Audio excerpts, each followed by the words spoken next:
كل سنة وانتم طيبين يا حلوين. عيد أضحى سعيد عليكم.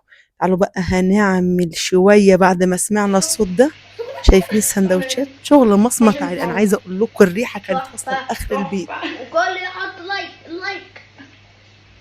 ويلا بينا نبدأ نشوف. أول حاجة هنحط أي مادة دهنية، زيت أو سمنة، ولازم اللية، لازم حتة لية كده متقطعة، وأوطي عليها النار وأسيبها تنزل الدهون بتاعتها براحتها. اوعوا تعلوا النار عشان يفضل السمنه اللي نازله منها او الماده الدهنيه تفضل فاتحه معاكم.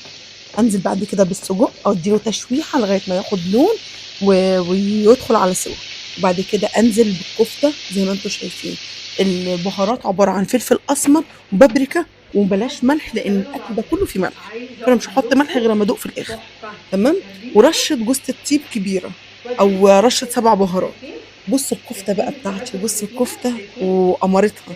استنوا الفيديو النازل بعد ده وصفه الكفته بالظبط. كل اللي الكفته بتاعته بتبوظ منه يتفرج على الفيديو اللي بعد ده. هينزل بكره.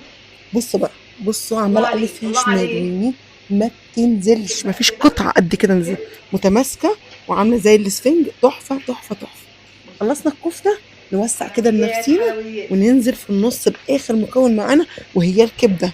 وكبده شرايح، والكبده ما بتتغسلش.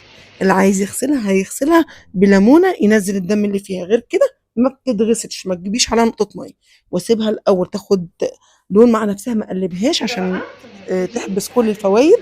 وبعد كده بعد 5 دقايق كده ابتدي اقلب فيها زي ما انتم شايفين، وما تسيبهاش على النار عشان ما تقلبش معاكم زي الكاوتش بالظبط. تمام. انزل بعد كده بحته التومه بتاعتي اللي مدقوقه بفلفل احمر وفلفل اخضر وكمون وكزبره وملح وفلفل اسمر، وادي له تشويحه كده. وبعد كده انزل ببصلايه اللي انا كنت بشراها للكفته، خدتها معايا قلت خساره تعالي، ونزلت عليها بنص بصلايه كمان، طماطميه واحده متقطعه حتت صغيره، وفلفل الوان زي ما انتم عايزين، فلفل اخضر فلفل احمر زي ما انتم عايزين، والكميه اللي انتم حابين.